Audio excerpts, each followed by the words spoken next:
evening, beautiful people. It's yours truly, Tammy B. And we are coming to you with another session of Real Talk with Tammy B and Company, the show where we are recording live so that you amazing people can be part of our conversation via the YouTube chat. So, if you are watching via another platform, and have something to say and want to be part of the conversation, we invite you to jump on over to YouTube at That's a Woman so you can join us. And if you are on YouTube, please, sir, please, ma'am, you are invited to drop comments, questions throughout the talk so that we can have interactive participation. And before we get started, I do want to ask if you are not part of our community, please join us by subscribing as we are here weekly, 7:30 p.m. Eastern with new content. To which, as always, I'm extremely grateful for you all being with us, along with my peeps, my girl, Miss Cola E the Great. Hey, Cola. Hey, hey, hey, and our man, Mr. Shelly Sims, our resident realtor, is back with us. Hey, Shelly. Shelly, Hello, you hello, hello, hello, hello. Shelly, you know we miss you, so we so happy to have you back with us. So welcome back, welcome back. Hope you enjoyed your time off, and hope you're getting ready for men's talk next week because you know you are the king of the show on that one, for real, for real. And Definitely ready. good, good, good. And so, listen, everyone. Yesterday was Veterans Day. And so first I want to salute all the veterans. Y'all see I got my little camo. See, I'm representing y'all up in here tonight. And we have three amazing people who have served in the armed forces. And so again, I salute you all and want to thank you all for your service and thank you all for being with us. Our first lovely guest is Dr. Lana McCletchy. Hey, Lana. Hi, everyone. Hey, how you doing? Welcome, welcome, welcome. Our next one is Mr. Greg Duncan. Hey, Greg. Hey, how you doing? Hello, everyone. Excuse me. Thank you, thank you. Hey, welcome, welcome, welcome. And our last soldier is Mr. Henry Jones. Hello, Henry. Good evening, everyone. Good evening. Good evening. Good evening. You. Good evening, good evening. Welcome, Henry, and welcome all again. Thank you all so much. So, I want to go ahead and read and let you all know a little bit about these phenomenal people that we have on the platform with us tonight. Our first guest of the evening is I'm sorry, I'm gonna say it this way. Our first hero, because all of them are heroes to me. Our first hero is Greg Duncan, who is currently employed with a telecommunications company as an electronic technician. To which I will insert, we are both employed by the same company, which is how I know Greg. And let me say this, Greg and I have some real, I mean, we be having some real conversations.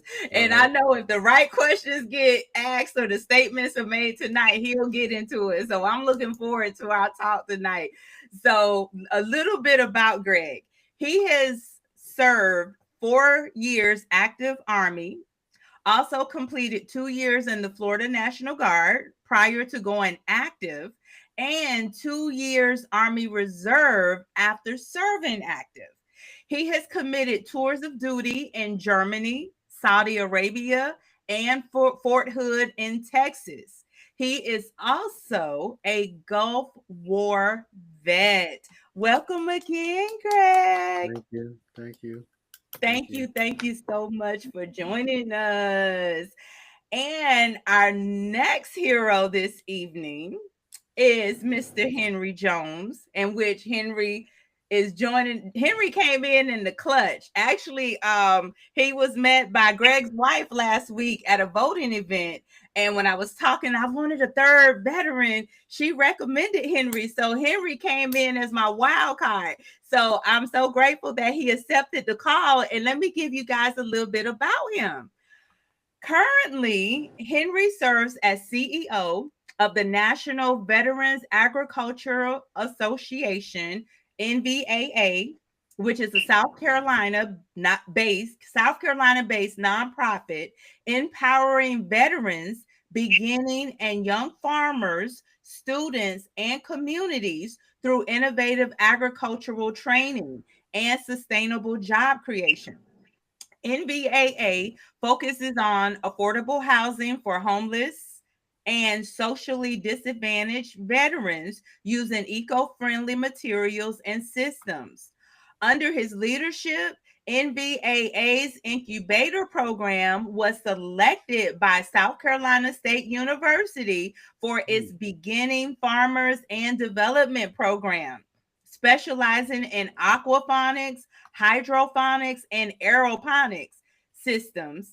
Ongoing collaborations include projects with Clemson University, which would be part of the Climate Smart Grant, the Control Environment Agriculture Grant, and partnership with 1,890 HBCUs, Texas Medical Center, Innovation Institute, and international organizations in Mexico, Canada, and the Dominican Republic.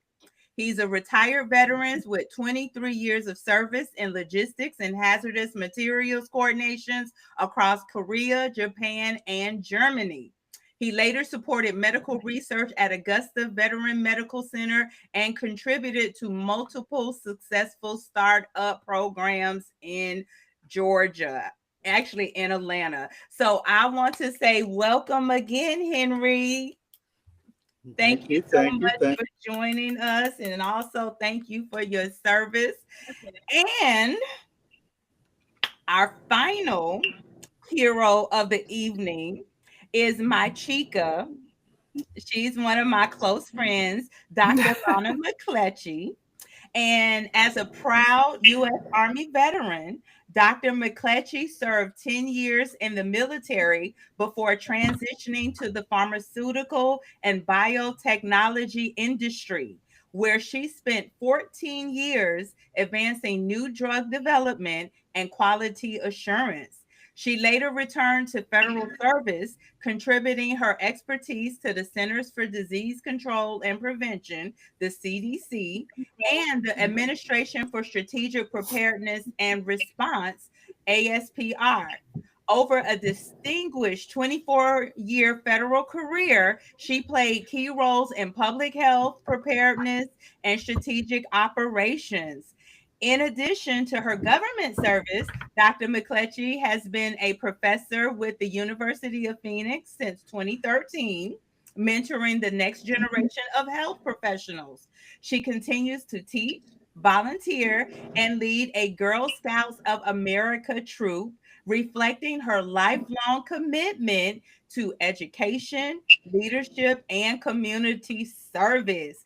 I will also add to her bio, she is an avid traveler who just posted some phenomenal pictures from Dubai. So I do want to say welcome again, Dr. Lana. Thank you. Thank you. Thank you. Happy to be here. Thank you. Thank you. Thank you. My pleasure. Thank you for accepting the call. So, as we get started this evening, I got to check in with my peeps. Cola, how are you this evening, my love? What's good in your hood? Wonderful. I'm excited about tonight. I can't wait to hear what new knowledge we're gonna walk away with. Oh, that makes two of us, three more. I'm excited. I've been on pins and needles all day for this. So, Shelly, Shelly, what's good with you, my love? How are you this evening? All is well. Just working, trying to stay afloat, and excited about tonight. I'm trying to get some insight as well. See what's going on in this army world. Um, Or not army, but armed forces world. Yes, yes. And we already know a lot going on in the world today, anyways. But And so, Lana, how are you this evening? What's good with you, my dear? What's good? I am doing great. I've been very busy. As you know, I just retired from the federal government 6 months ago. And so now I'm working with, I was taking some courses with Georgia Tech. They help veterans go through the process of getting federal contracts. So that's what I'm working on for one of my businesses. And it's been a long day, Oh, wow. Well, needless thank to you say. for being part of this in the midst of all that. And so that's also some good information Yeah, for veterans, entrepreneurs in Georgia, to look into those programs. absolutely. Absolutely. Yeah. Yes. All right. Nugget number one dropped already. Greg, what's good Hey, with you this evening? How are you? I'm good. Long day today, but everything's good. Looking forward to being here. So I'm just excited right now, just to get this thing underway. I'm good. All right. All right. Well, we're going to get it underway. Henry. How are you this evening? What's good with you? I'm doing great. Just trying to stay warm down here in South Carolina. So, with this weather change. Yeah, that temperature Yeah, did do a drop on us this week. This is crazy. This yeah, is crazy. yeah. Okay. All right. So, y'all know I come every week with a question. I got a question for you. To our viewers, if you are in position to, you can type an answer to this in the chat. So, the question I want to ask everyone tonight: what's the best decision you've ever made in your life? What is the best decision Hmm. you've ever made in your life? And while you thinking, Avi Marie just put in the chat, thank you all for your service. So we appreciate you all. All right. So who wants to answer that question first? What's the best decision you ever made in your life? Wow. For me, it will be to join the army, join the military. It was something I always wanted. Ever since I was a teenager, I knew I wanted to be in the military. Mm. The thing was, what drew me to the military was a drilling ceremony. And I guess in my mind, as a young girl, as a teenager, I thought, that's all. We just gonna march up and down. You know what I mean? Rude awakening was more than that, but I always knew I wanted to be in the military, and I did it.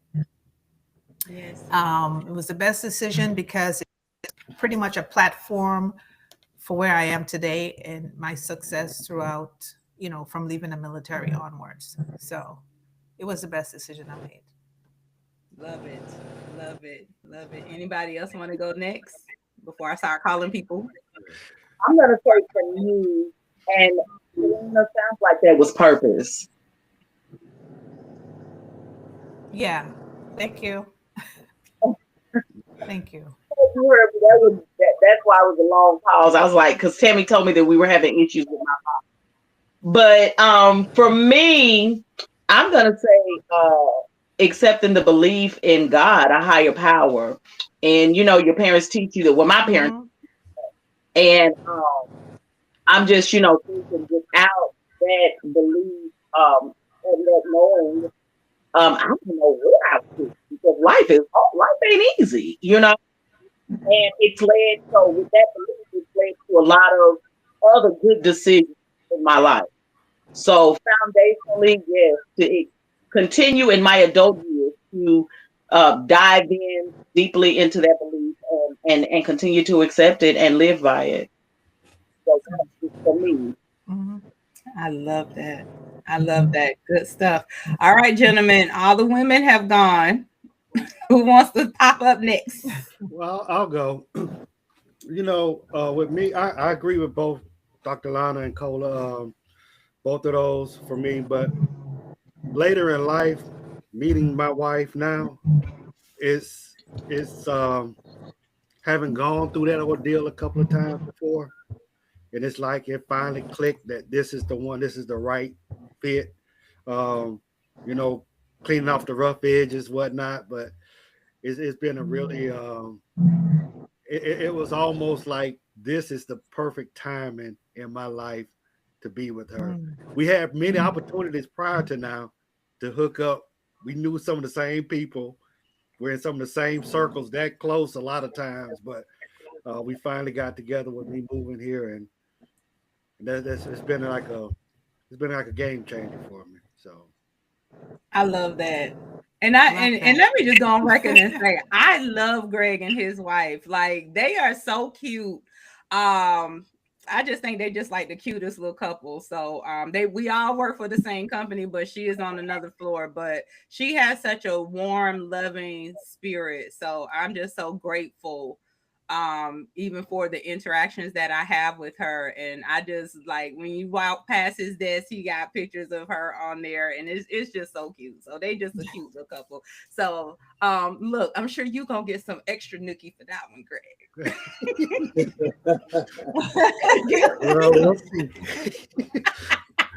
You got some major brownie points Hey, on that, hey, bro. hey, she's supposed to be watching, so keep it coming. Keep it coming. Keep it coming.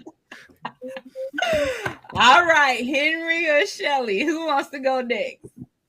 I guess I could go. I guess, military was a great decision for me, but I grew up as a military dependent. So I've been around military all my life. I think I would say my best decision is once I got out of the military and once I went to work for corporate America at the VA, it kind of taught me that, the best thing that you can get going for you is your own business. When you can work for yourself and not having no one to, it's a hard struggle, but you're in control. You don't have nobody. And I tell you what made that decision. One day I got sick and I was working at the VA and they told me I couldn't take a sick day. And I had sick days. And that was my turning point to say never again will I do something like that. So I think that was one of my best decisions to just start working for myself. I mean, I've been doing it ever since. I love that. I love that. I love that. All right, Shelly, you up. And it's funny because I was going to say my best decision was the same as deciding to work for myself. But seeing he said it, my second best decision is I once told myself that I'm gonna learn from every situation, and every person I speak to, and everything that I've gone through in life. So no matter where I'm at, no matter what happens, I make it a point to find a lesson in it, and Oh, Shelly. where I need to be. All right. Shelly, that's a book. No, that's a book. Seriously.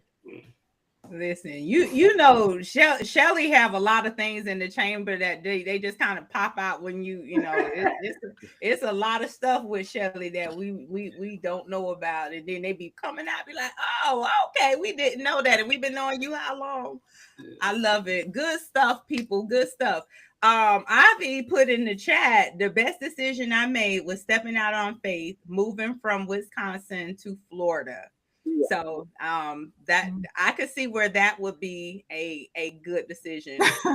um I could really see that. And so I think if I were to answer the question, definitely with the faith aspect, I can definitely be in agreement with Cola.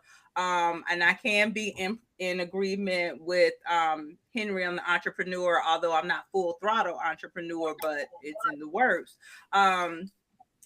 One of the best decisions, I'm just gonna say the best decision that I made was when, well, actually, it was kind of my spirit driven. It happened by spiritual guidance when I started meditating.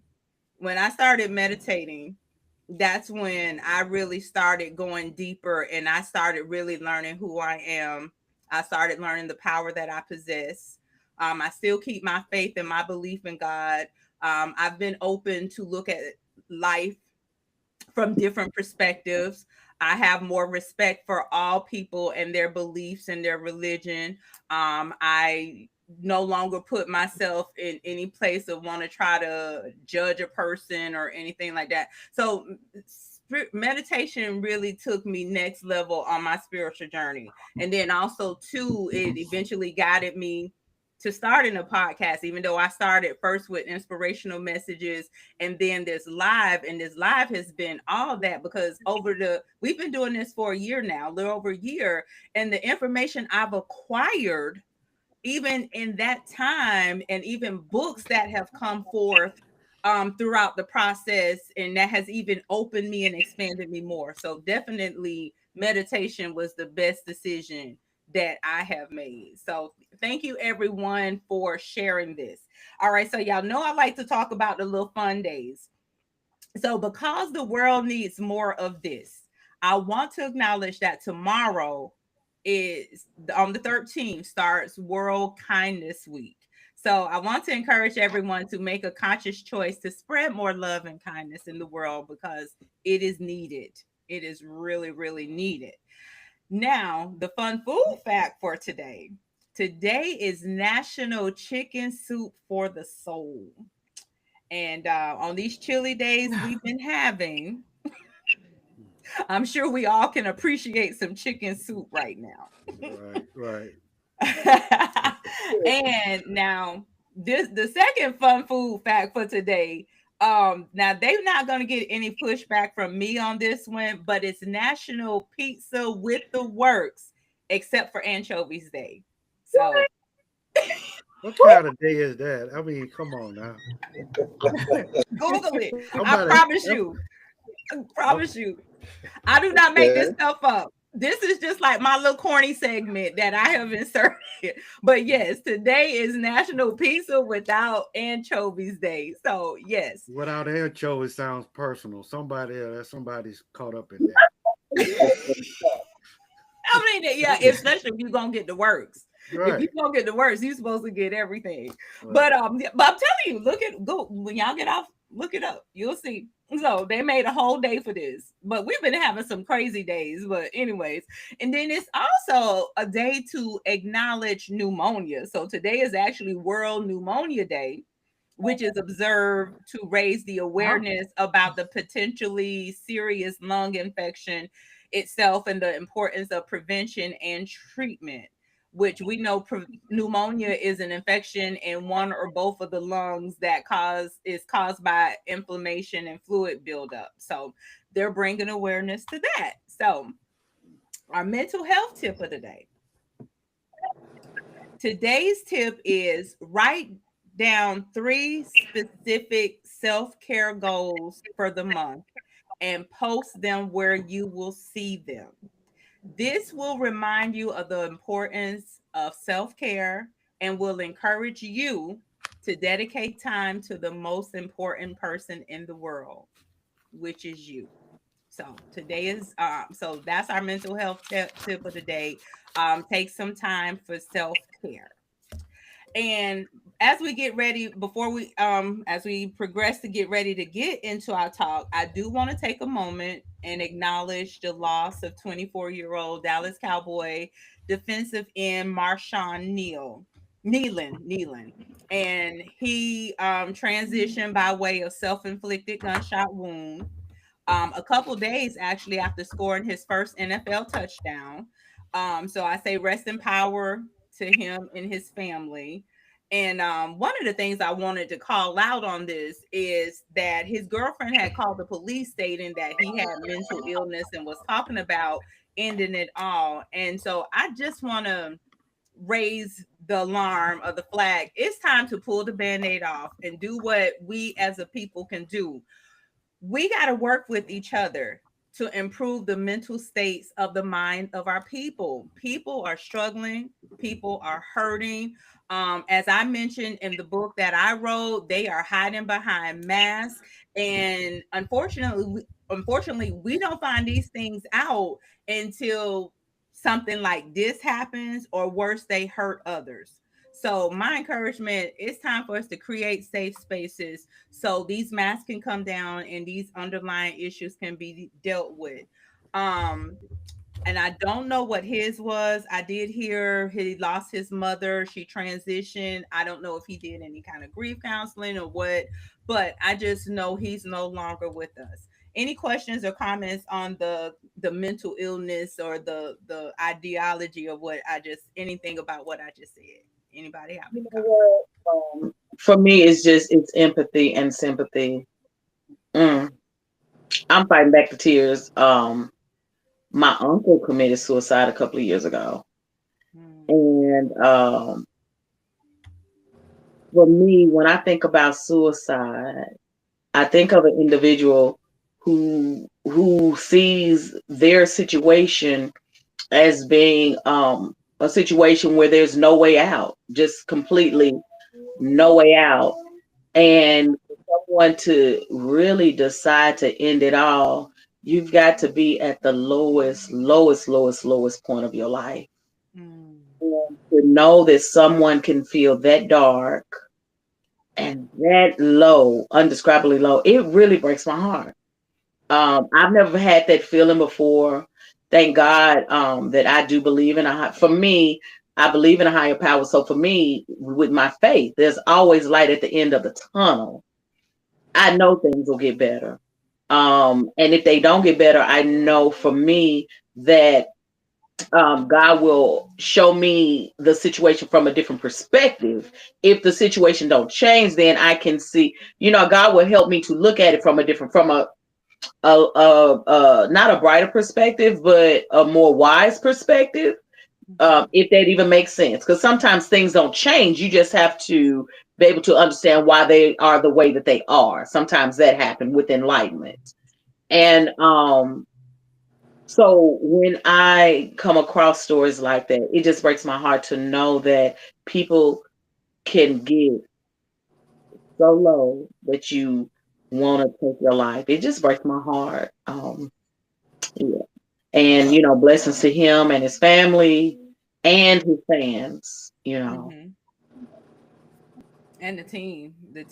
I think I saw a picture from the service, and I saw Dak standing by his I think his picture by the casket or something like that. Yeah. It, It's always a way out. It might not be immediately, but it's always a way. Even if you just have to wait for time to pass by while you're receiving counseling in the meantime, it's just things that can eventually get better. So I just hate to hear that he was so young and really a sad situation. Yeah, and even to the point of the waiting, that's where a lot of people are kind of tortured in that waiting process. And if they don't have that support system to be able to talk through it. And that's what I'm saying when I say the safe spaces need to be created, because if people are not able to talk through it, it's too many people suffering in silence right now. It's too many people. And even with the state of the world right now, with this shutdown and benefits and things like that being affected, people are suffering. And if they're not able to release that eats away at them. And and in a lot of cases, it's one thing when for a person to call and say they're thinking about ending it all. You have some people, even if somebody make a call like that, you take it serious, even though some people, that's they cry for help. They really don't want to do it, but that's like a cry Right, for help. right, um but then you right. have those that it's not a cry for help. I'm letting you know I'm thinking about, and then they go do it. Well, I had an incident last week where I was approached by a guy, not knowing what triggered him, but he was looking for a confrontation. And the confrontation, he walked 2 blocks looking for one and came close to it a couple of times.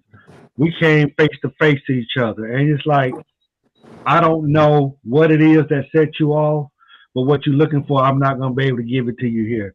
And he understood that and turned and walked away. But he was still, whatever that rage was, whatever that thing that set him off, Mm-hmm. he was in it full force. He was going to unleash on somebody, if not himself. So yeah, mental health is super serious, and it's a lot of stuff going on that a lot of people are dealing with it right now. A lot of people. Absolutely. Absolutely. So we definitely need to have, people need to be able to talk without judgment, without condemnation, free to, express themselves. So I really hope, these become those eye openers, not, because a lot of times people give the emotional response and then eventually go back to living life at BAU, business as usual. We This need to be an ongoing work here. So Right. again, my prayers to him, and thankfully you were wise enough in your situation when this person was looking for that opportunity to unleash, almost like, and you do have people walking around like that. People walk with a chip on their shoulder looking for, like, just Right. bump me, just look at me wrong. But I you know what, Go Tammy, ahead. when you said that, it reminds me of you on the show a couple of weeks ago when one person was saying, "Oh, don't bring me that energy because I match energy," and you said, "No, I don't match energy. If people want to be angry, negative, yada yada, they can have that. I'm not matching it." Fact. And Right. that's with what Greg said. It just reminded me of what that person said. Because imagine if he had matched that man's energy. Mm, Correct. Correct. Yeah, it would exactly. have been on Spring Street. Yeah, it would have been going down. Yeah. Look, Greg would Yep. probably be on this call tonight. Yeah. Look, and he got military background too. You don't mess Yeah. with Yeah. the Yeah. I army, don't need man. none of You that. don't mess with, That's nah, Yeah. man. Yeah. Come No. on No. We now. don't need none of the wisdom in not matching people's energy when they looking for it, and you just an innocent bystander, Yes. and they just want to dump on somebody. But that. that's Well, I think it also you have to understand what's happening around you. That mindfulness type situation is like things are always happening, and I'm trying to pull myself away from it. I'm not trying to get sucked into it. So just let you have your moment, whatever that is, because whatever that was, he wasn't being talked down at that point. I'm just trying not to be included in his confrontation. That's all I was trying to do. and So something he had nothing to do with. He was just right, looking dump. right. Exactly. But but when we connected, we were face to face, and he understood in that moment because it like it clicked and he turned away and went the opposite direction. I'm not going to give you that energy you're looking for, and it kind of went. We split from each other. So And as you say that, the only thing that I can think of in my mind is like the mental illness he's probably struggling with. He's trying to project it on somebody else so that he can beat it. That's what it is. Because a lot of times when people are harming others, it's a projection of them beating themselves. But of course, they're not harming themselves.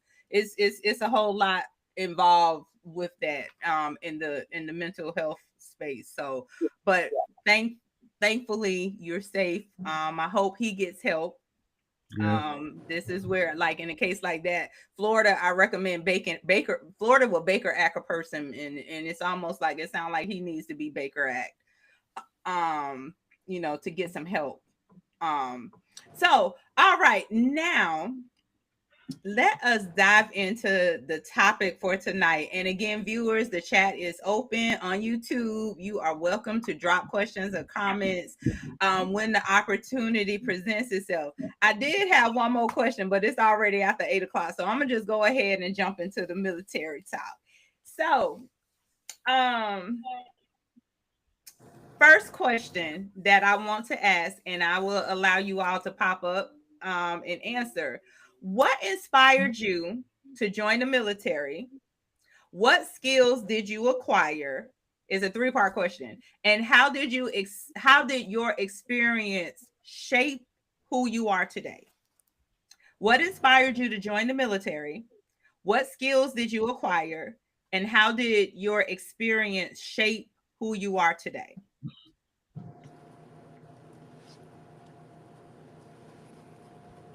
Okay. Okay, well, Well, all right. go ahead. Um, Go ahead, Dr. okay, Lynn. so I think I touched on it a little bit, that I always wanted to join the military, not knowing how much more was going to be, much more that it entailed. Anyway, my field within the military was logistics, Mhm. and I did that for a while. And then before leaving the active duty, I worked with in criminal investigations. Um, and then back, I did the New Jersey National Guard after that. Either way, logistics, that particular role propelled me as well, because when I came out of the military, my first job was with a biotech company, pharmaceutical biotech company, dealing with clinical supplies.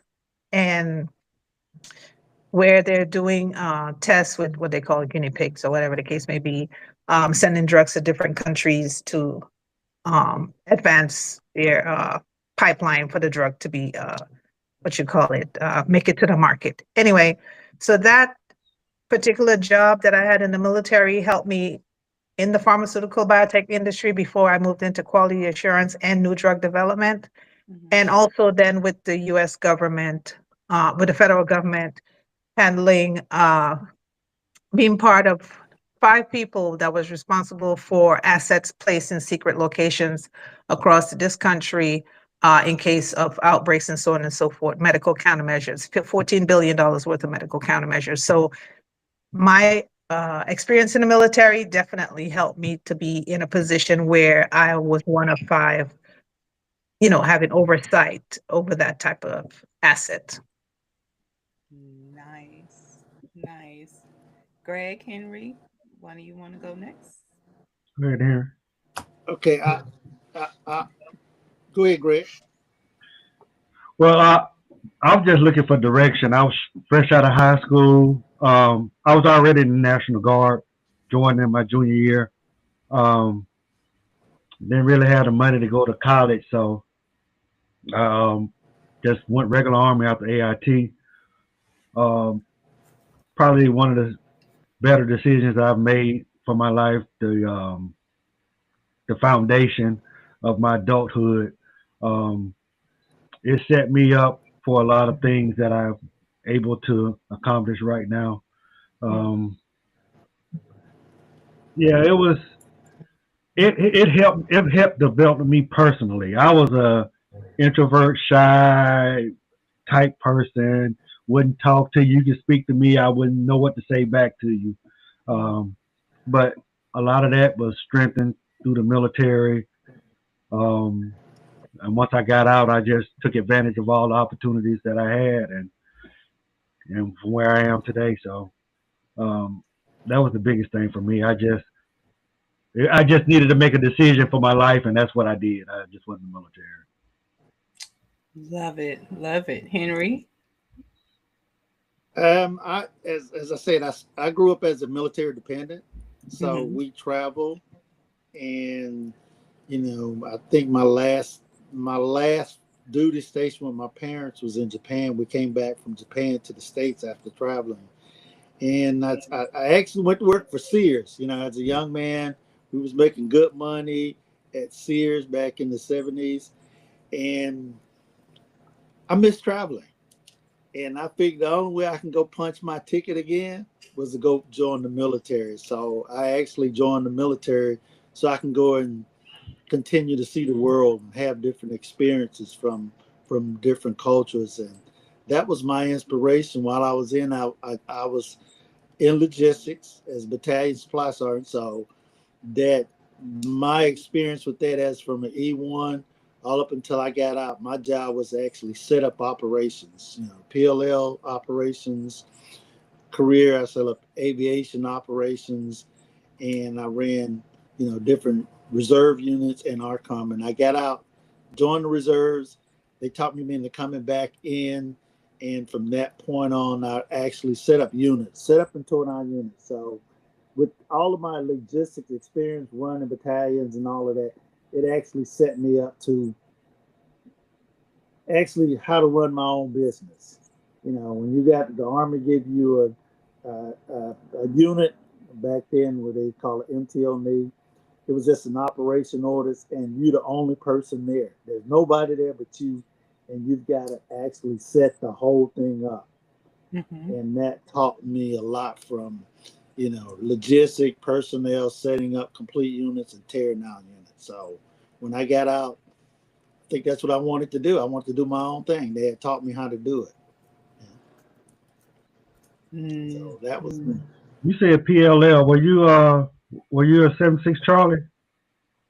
I was 76 Yankee. I went Okay. in as a Yankee, setting up PLL, and my first unit was in Texas, Fort Hood, Texas. Fort Hood. Yes, sir. Changed a lot of their operations. When I left, I made an impact on a lot of the units that I went to. Okay, cool. I was a Yankee too, 76 Yankee as well. Okay. I was a 76 Charlie. Okay. Okay. Okay, so y'all got to explain to us, the civilians. We're all supply people. For Lee? I'm loving the camaraderie amongst them.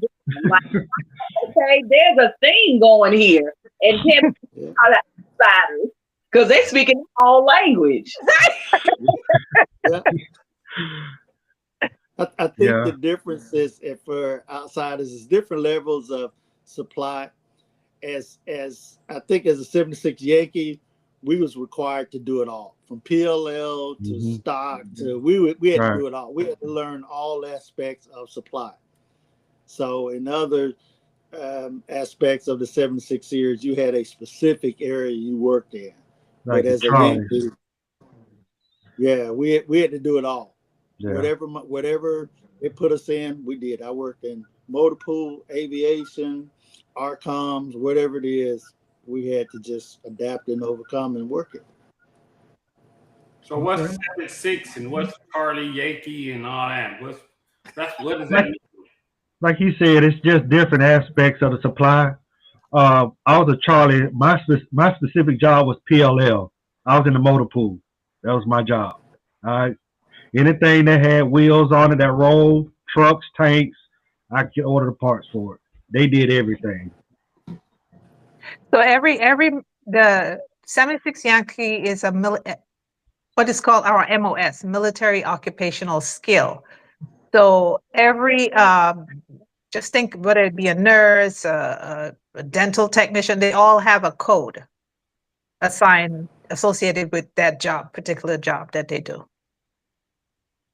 Okay. Good stuff. Look, we learning. Look, you right, Cola. They have their own little thing going on. They inside scoops and stuff like that. But okay, this is like, for example, my brother was a 12 Bravo, a combat engineer. Okay. Yeah.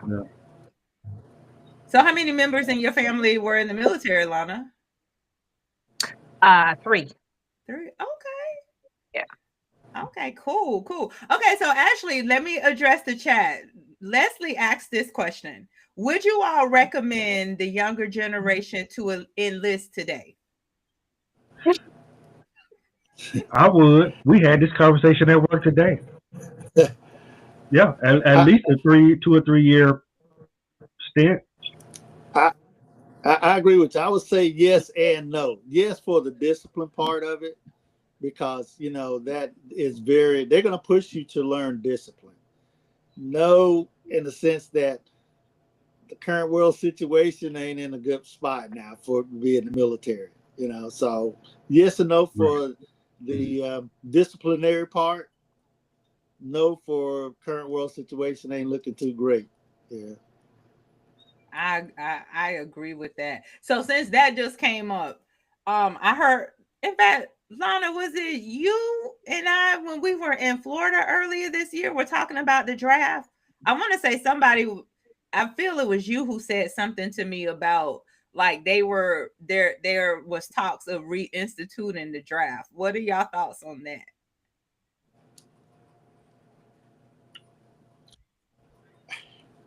My thoughts on the draft is needed only, to me, and this is just my opinion, during world conflicts. Just to start drafting people with the way things are today, just to send people to be in California just cause the current administration say you're going to be there. No, that's not what the draft was designed for, and I don't think it needs to be initiated for that specific reason. Good stuff. And see, because of the climate that we're in, and I know going back to that question you asked about young people joining today, for me, it'll be a no, just because of the type of climate that we're in right now. And then, the new policies about, take them out back and beat their ass, like back in the day. No, you're not doing that to my child or grandchild. So, no, for me, it's a no. Yeah, and I remember like when I was growing up, like when people were talking about going to the military, they wanted to go to the military for just like what you guys mentioned, like the benefits and the afterlife of military, but nobody wanted to really be in a war, at least, not in, the African American community. They wanted the knowledge and the tech and all that stuff, but nobody wanted to go to war. They just wanted their college tuition paid for. They wanted the VA funding when they get ready to apply for a house and stuff like that. So that's true. That's true. Yeah. That's true. Okay. So do you guys have any funny stories to share about your experiences in the military? I'm sure we do. Hey, I don't know if they'll be funny. They wild. I can tell you that. Give us a wild one, Greg. Give us a No, wild one. I can't do them like that. I can't do them Okay, like don't that. go wild then. No, but no, it's, They done locked it and threw away the key. yeah, I talked to him yesterday, and I told him I wasn't gonna do him like that. So, but yeah, we like I said, I was young, so a lot of stuff I was doing, I was fresh out my mom's house, didn't have any experience at all. I'm in Germany at 18, 17 is the drinking age. So, yeah, I was wide open over there. I was wide open. They gave us a ration card, ID card, and just told us go do it. And I did it. Wow. I did it. A girlfriend who was married to a military guy. They were stationed in Germany.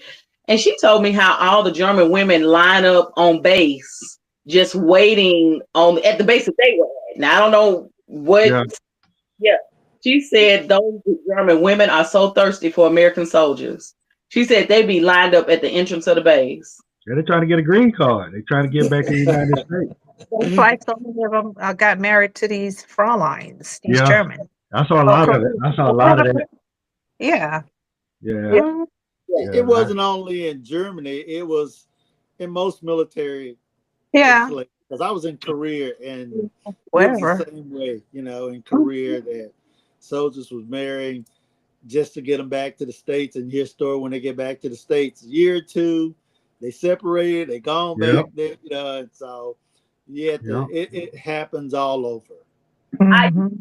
I was just giving her personal story of Germany, but you're so right, because I mean, with with a lot of people in a lot of foreign countries, to find an American man with American benefits and just the green card and all the kit and caboodle to go with it, oh, you came up on some gold. Yeah. Oh,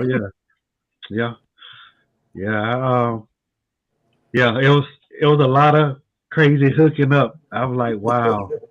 Wow. And you know what? Since you said that, I was trying not to ask this question because I was told, even from somebody in the military, that like, especially like when people are deployed, it's almost like they end up with two separate families because they be deployed for so long that they kind of have a spouse at home and a spouse where they're deployed to. Any truth to that, or do everybody want to plead the fifth on that? Do they? True. Hey, maybe not necessarily a spouse, but the guys have another life going on. Right. You got to understand what's happening. These are late teen, early 20-year-olds, and it's one thing to be together, but then you put some separation in between them, 30 days, 45 days away from somebody. Oh, there's about to be some stuff going on. We left 2 battalions back at our base when we went to Desert Storm. Do you know when we got back, we got our orders to go back to Germany, they had to send those 2 units to the field for 45 days. I was like, what y'all do for 45 days? They're like, Ned, they just wanted us out of the way from y'all. because there was so much fraternization going on. Women were pregnant, 3-4 months pregnant. We had just been over there 4 or 5 months. So, like I say, it was wild in Germany. And so it was straight crazy. And I had a front row seat to a lot of it. I think from what I experienced, I was in Germany and in Korea. From what I experienced was you being young, you're not used to those cultural differences over there, because in certain cultures, when you go, they rubbing your feet every night and they doing all of this. You're not used to that. You just came from the sister who was fussing at you or whatever the situation was, and you get over there and their culture is they're gonna treat a man like a king, and you're not used to that. So that's how I seen a lot of the soldiers, get involved because they're not used to that. Yeah. Okay, so can that be like a warning to the young kids that enlist? Because that sounds like a whole setup right there. Like they really trying to get that green card. That's a whole setup for a green card to me. Now, it may be somebody in the bunch that may be genuine, but that just sounds like, oh, I rub your feet or I rub your back every night and I run your bath water and I do all this stuff. You said that's the culture. That's just how the women are trained. That is the culture. I was going to say that. I think that's just the culture and how they are naturally all the time. And instead of it being a warning to young men and stuff, whatever, it should be a warning to American women that they're throwing down over there.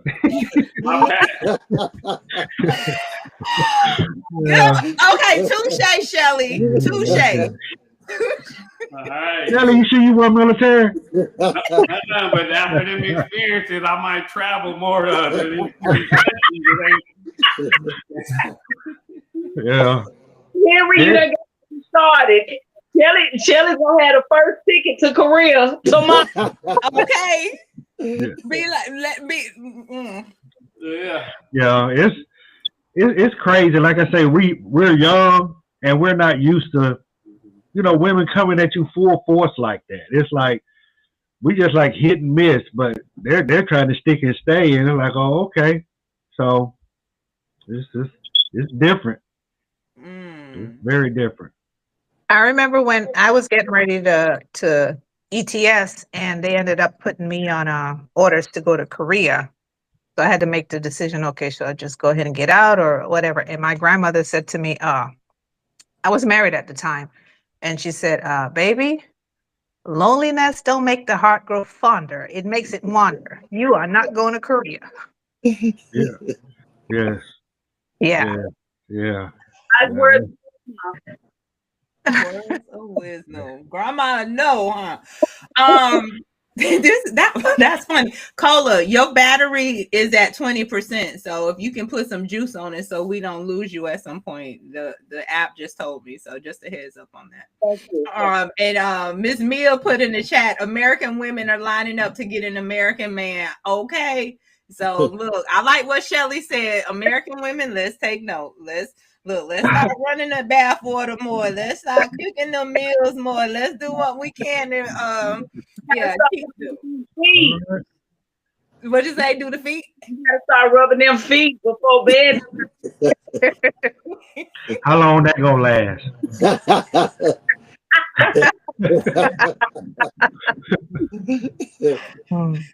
Long enough. Right. You see how y'all be acting?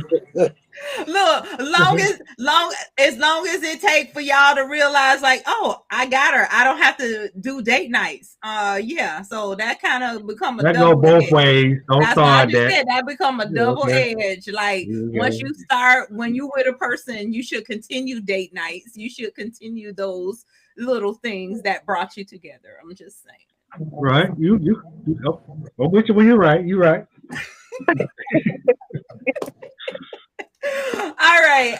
I'm gonna move on to the next question, but before I do, Shelly already told me he have to leave at 8:30, so I want to give him the opportunity to say his farewells, because I don't want to go over that 8:30 mark, so I'm being respectful. And then even if you want to sit back and listen after you do this, Shelly, you're welcome to. But because I know you're going to be dropping, tell the people how they can get in contact with you and give us some final words, even on this part of the conversation. What you got for us? Well, of course, it's always any real estate needs. I'm about the best realtor out here, so always reach me. You know, Shelly Sims on Facebook and or ShellyJSims@gmail.com email wise. And that's it. Any real estate thing, I'm it. But I do have a question before I leave for you three. And I've always wanted to know this. With the climate of the government, how they treated us and things going on in the government society today, how were you able to look past that and say, I'm willing to go fight for these same people that have constantly mistreated us? Well, for me, it was much bigger than that. And even though, well, I was actually in combat and I got to see the big picture of it. And it's like, man, it's like you're out there on the battlefield. You're seeing all these people all over the place. You got French guys, you got uh, Arab guys, and then you see that American flag come up to you. Somebody in a Humvee rolls up to you. They got the American flag. Man, you just don't know how good that feels. And it's like that's when it kind of clicked for me. That's the big picture. We're all in this together, and regardless of all that craziness that we have going on, had going on, still going on, those guys in there, most of them are about what they say they're about, and that's defending this country. So, got to see that, got to be a part of that, felt it, and that's what it was for me. Um, I was a little apprehensive, but that was gone by the time I got to the regular army because I was already in the National Guard. So I had already been through basic and everything. Henry, Lana. So I never served in a conflict. I got out before Desert Storm started, which I volunteered to go. And as my unit was saying, I tell people, don't be too mission essential where you can't do your job. You can't go nowhere. So, back then my company commander told me, you ain't going nowhere, even though you wanted to go. So I'd never seen that, but I was going just to complete what I've learned to do. I've been in the military. I trained for this. That was our actually mission, Desert Storm. And we didn't even get a chance to go. So it was like a big, what do we do all this training for if we can't go and do what we was trained to do? So, and that was where I stood on that. For me, it's a little bit different. I wasn't born or raised here. I came to this country in March of 1988, and I joined the military that July within a couple of months, and I was gone.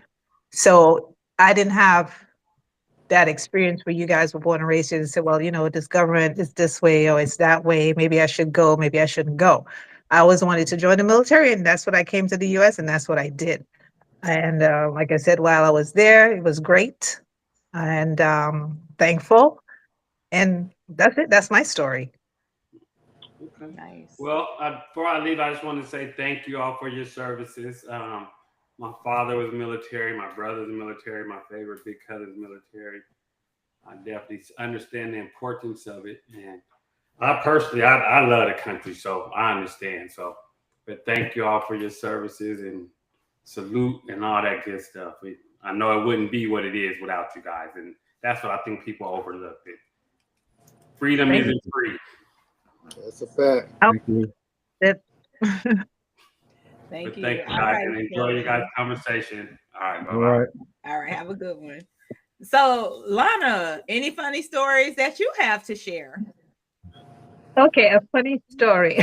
So I was just a young soldier, and we were doing a field training exercise in Fort Campbell, Kentucky. Well, in the wilderness, obviously not on the base.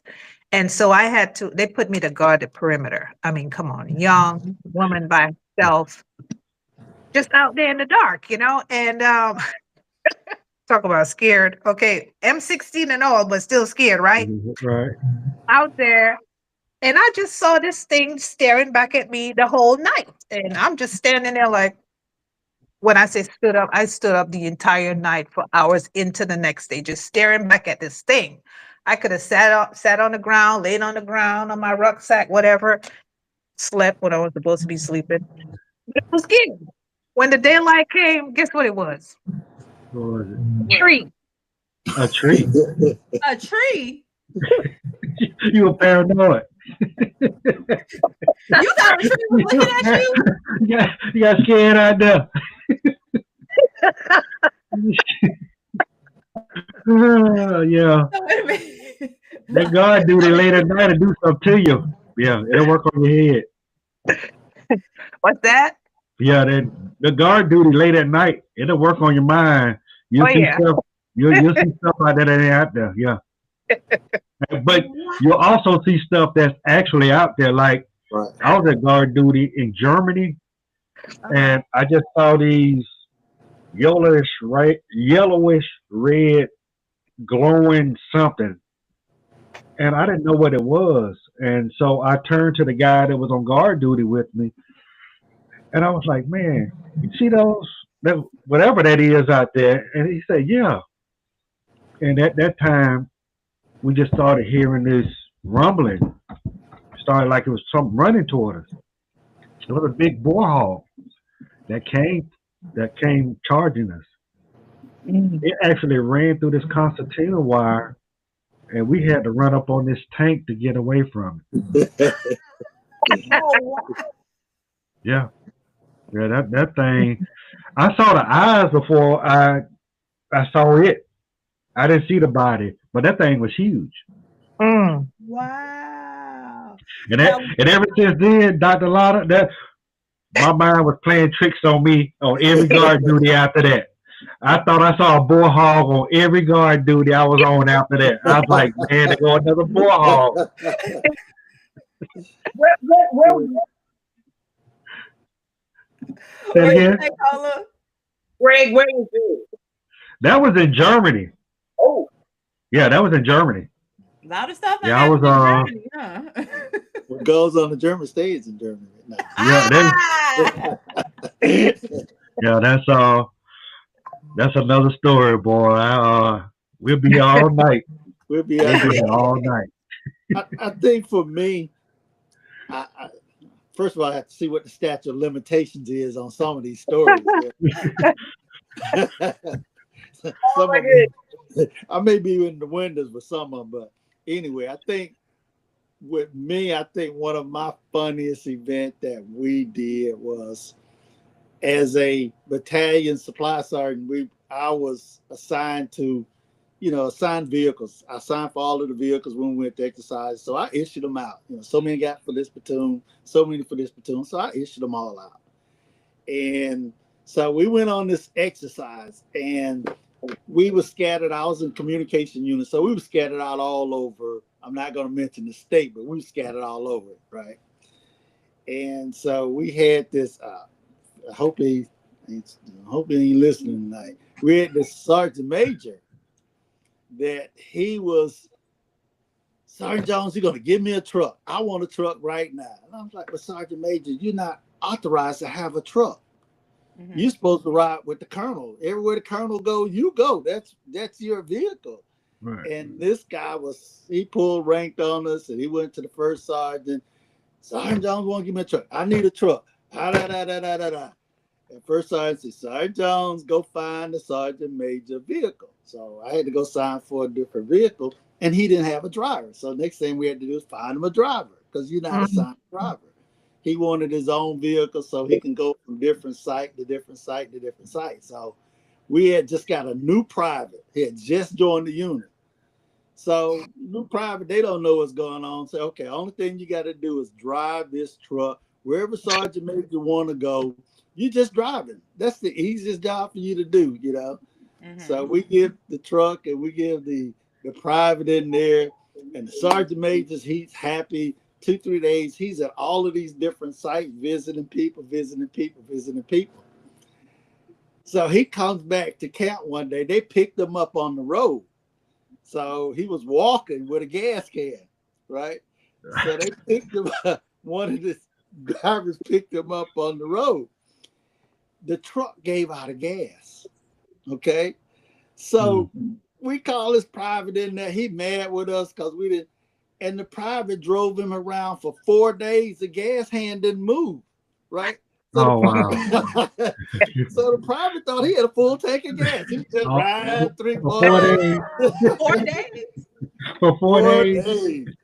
So he gave out of gas, and guess who had to walk to get gas? The sergeant major. Yeah. Oh, Thought that was a. See, now had you not asked for this truck, you wouldn't have never did that. And we couldn't get mad with the private because the gas hand was stuck. right.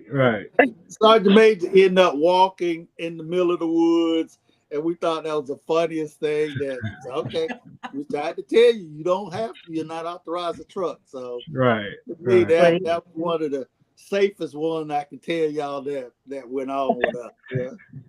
Wow, that was funny. Look, Yeah. that was a lesson. That was a lesson That being was a taught pure. to him. He asked for his trouble. He went and found his trouble. He asked for it, and it got out of the whole battalion, and everybody, people would walk around with gas cans. Henry, when did you get out?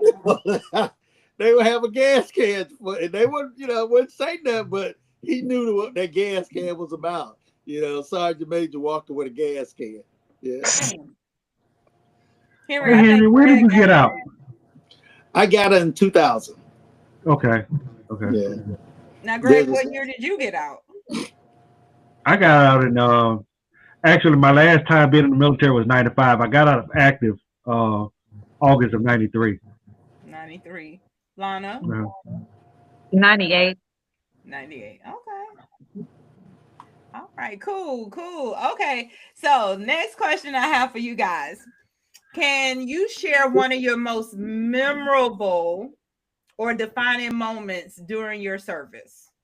One of your most memorable or defining moments during your service?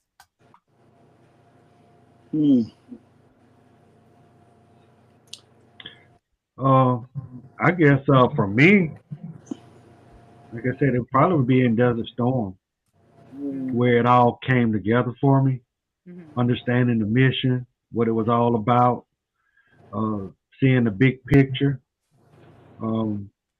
Wish that I didn't have to be in that position, but being there, it all came together for me. It created a lot of angst in me as far as anxieties and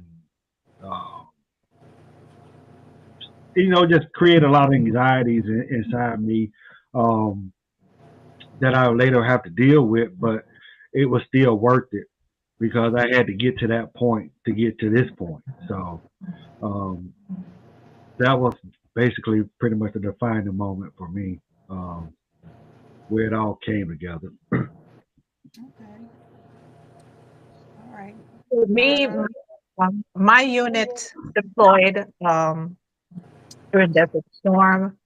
My brother, he was in Fort Hood, Texas, as combat engineer. So they were out there in the front. We didn't hear from him the entire time he was there. Even though I was in the military as well, they wasn't given any information. But when the war was quote unquote over, whatever the case may be, my unit, when some of the soldiers that were deployed to the Middle East, when they were coming back, they had us all on the airfield in Alabama at Redstone Arsenal, and just to see that airplane land and them soldiers walking off of that plane and the family and everyone's just there, that was the moment for me because I never imagined seeing or experiencing that. Yeah. I think my moment that I was, because I was in charge of a lot of people, seeing some of my privates. I've seen privates that I trained, and I've seen a lot of people that I trained that promote me. But seeing some of my young soldiers go from enlisted to commissioned officers that I trained was kind of a really important step for me to see them make that transition and know they came to me as a private, and I taught them everything I know, and they used what I taught them to further their career like that. Nice, nice. That's a feeling. What Wow. was your rank? I retired Henry? I was staff sergeant. I ran the battalion as an E6. I ran the whole battalion as an E6, and Okay. when I Okay. retired, they offered me E7, and at that point, I I tell people this, I think where I was ready to get out was in all of my training. I trained a lot of people who outranked me through the years, but when it was my time, I got selected to go to Warrant Officer Academy, and they wouldn't let me go to Warrant Officer Academy, and that was where I decided, okay, it's Oh time for me to wow. get out. Because you too mission essential, you can't go to one. But yes, I trained everybody else to go and do what they needed to do. So I Right. tell young people that don't make yourself so mission essential that everybody else is getting the training and the education and the things that's going to help promote them. But when your time comes, they claim they can't do without you. So you can't go to school. You can't do this. And I think Right. that was one of the things that hurt me. I should have been more selfish and say, look, here's my career path. When my opportunity come, I'm going to jump on these opportunities because, like I said, as a E6, I ran the whole battalion. Right. So if Got I a For lot me, of. if I even though it was, for me during that time, I wanted to. Well, let me back up. Like I told you guys, I came to this country and then joined the military right away. I wanted to be an air traffic controller, right? My recruiter said, "No, well, you got to take a stress test, and that's a lot, and but we're gonna roll out the red carpet for you." And that's how I got the 76 Yankee, right? And for those, us here on the line, we know it is mostly blacks in the supply field. Correct. Right. That's what they gave to us. And Mhm. anyway, during the military, I wanted to be transition to be a PA, go to school and be a PA, and they fought me on that forever. Physician assistant. Wanted to go through that Mhm. process, but they pick and choose whoever, whatever. You know how that goes. But I would say for them pushing us into the field of logistics, for lack of a better word, kind of backfired because even within the government, the federal government, I would say 90% of the people who's running logistics in the government is blacks. So them pushing us into the military as a supply specialist or whatever, guess what? In the federal government, is mostly us. mm, Mm. Yeah. good stuff. Okay. Good stuff. Okay. Now, Greg, I know you I heard Desert Storm and I heard the Gulf War in your bio. Um Lana, I don't think I heard what did you participate in any wars? If so, which one? I served during the Gulf War. I didn't deploy. My Okay. unit deployed. I didn't go in. I didn't deploy with the unit. What about you, Henry? Now, I was getting out when the Gulf War started. There's a storm started. So I was retired. Okay. Okay. All right. Okay. So, how did your time in service impact your mental and emotional well-being both during and after? How did your time in service impact your mental and emotional well-being both during and after? Well, For, for for me, me, uh, for go me, ahead. Go ahead. it was more of I faced a lot of challenges in the military, as she said, being black, being in logistics, being the job that I had, and it made me stronger. Going through the adversities that I had to go to, and like corporate America, you get in there and you do such a good job, and you the best thing since sliced candy, and you get all these awards. But when it was time for you, to get a reward, you was passed over. But you couldn't do that. So that made me mental tough. That I learned that I could do anything I needed to do, and whether you give it to me or not, I have self satisfaction because I'm the best that I can be.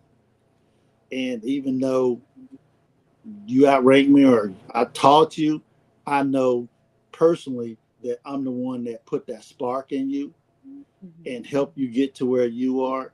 So part of where you going is where I help you to get to. So if I can help you get there and not hold a grudge, then I can do anything. And I live that to this day here. I don't let people phase me. If I'm gonna do what I got to do, and I'm gonna keep it moving. So it made me tough.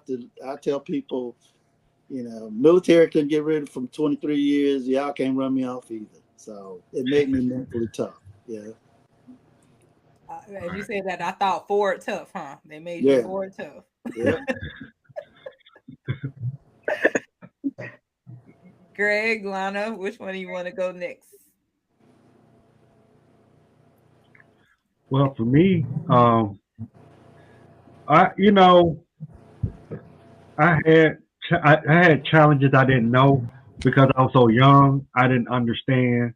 So my youthfulness, kind of masked it for a long time.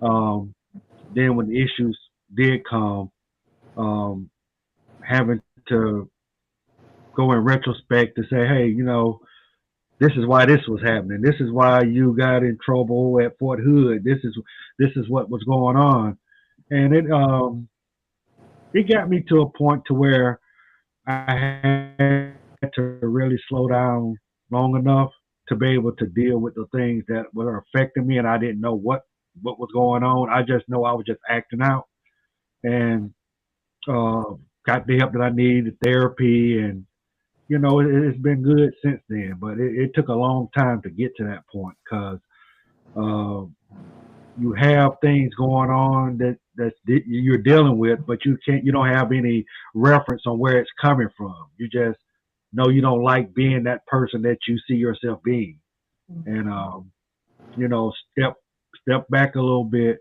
got the help that I needed, and everything is okay now. Love it. Good stuff. Good stuff. Lana, Dr. Lana. For me, I guess I don't know. I guess I got it. I got it pretty good. I would say I didn't deploy to experience anything, that's gonna have me, you know, not well, like my brother or my son or whatever the case may be. So I think I had it pretty good. I know one time I was supposed to be deploying to Somalia. I was able to get out of that. So for me, my journey wasn't too bad. I just did what I had to do and move on. Okay, awesome. Awesome.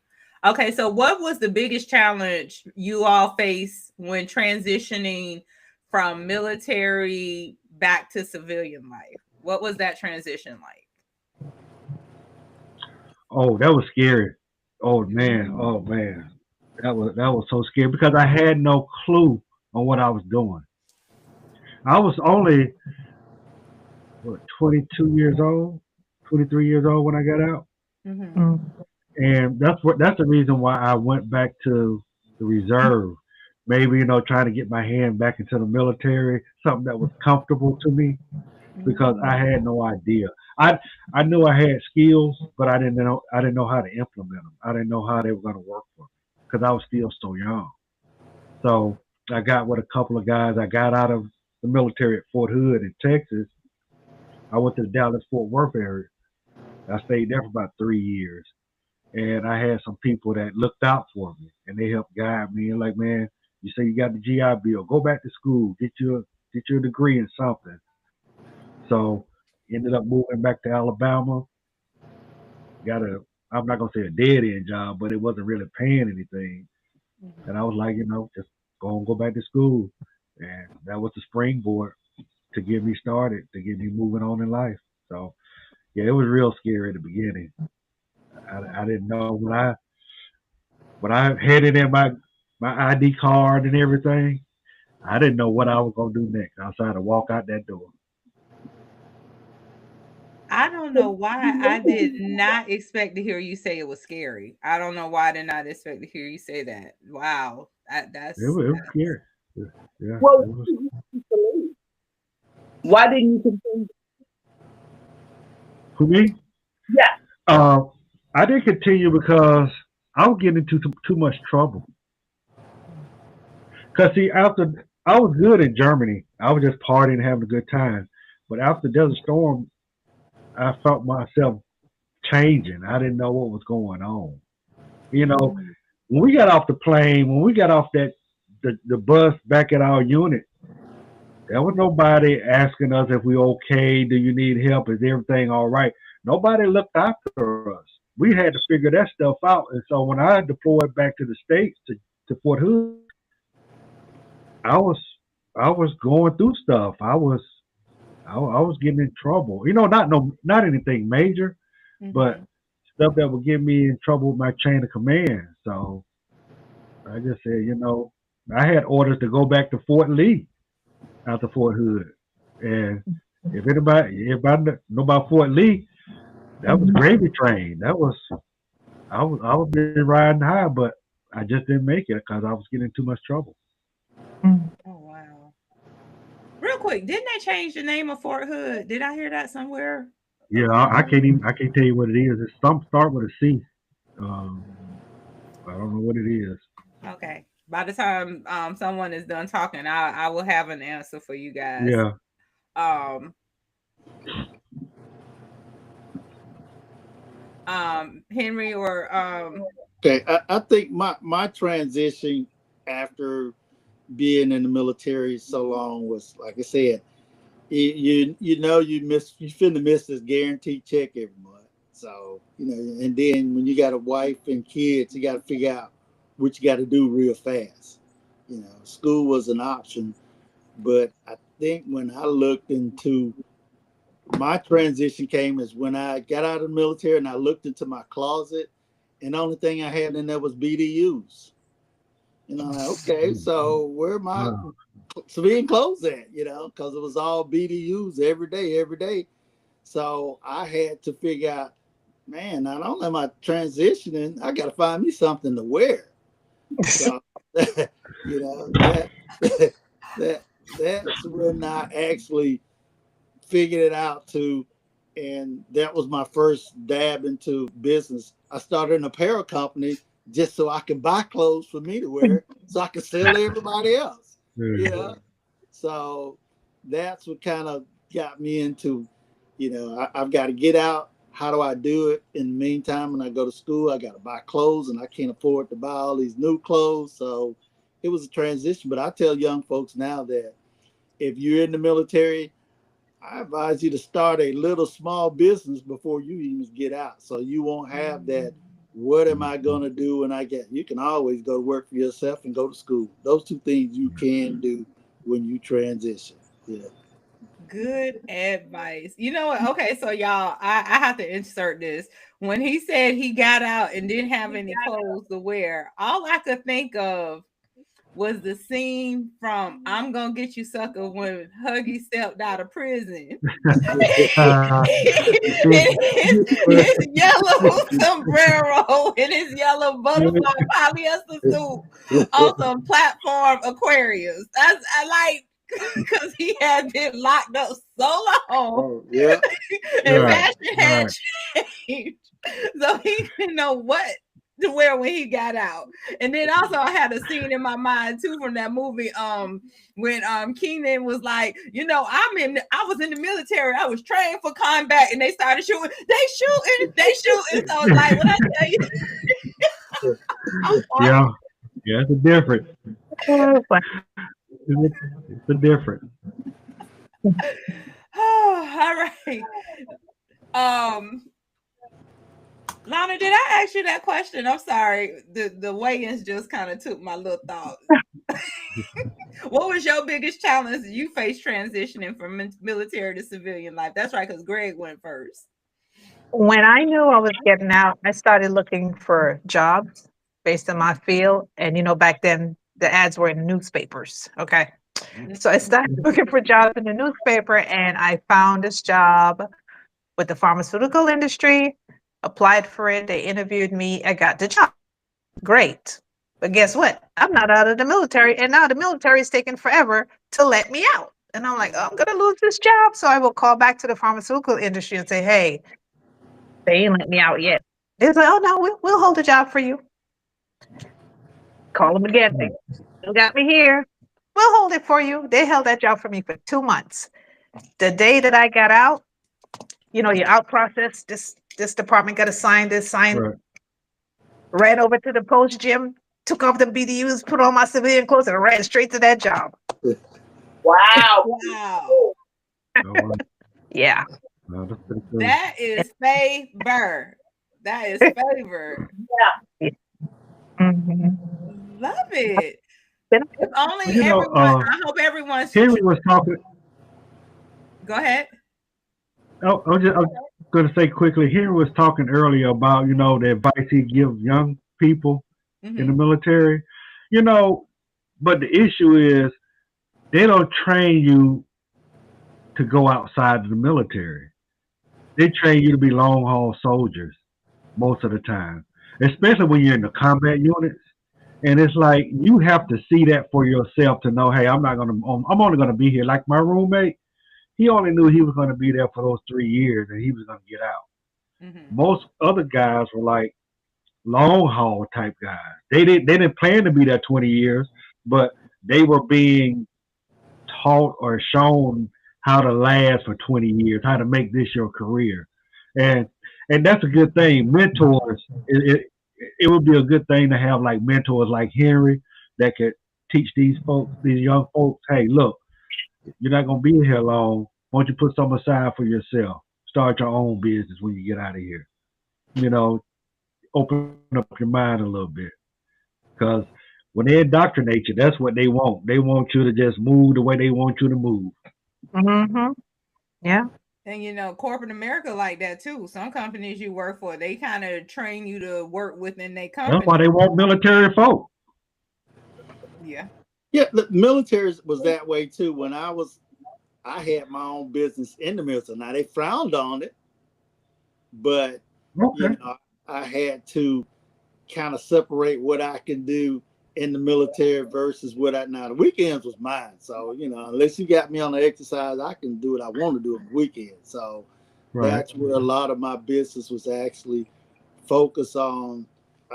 Back during that time, I sold art. So, we do art shows on the weekend, and do Okay. things. So it was always a way that I'm getting out. What am I going to do and where am I going to do it? So you can have both. You just got to know how to manage it. And like I said, I had a lot of people that was above me, like, well, military paying you to be here 24/7. They ain't paying me no Yeah. 24/7 to be here now. But yeah, Yeah, I that you heard can that. work it around. But look out for yourself because that day will come. And military is like any other corporation.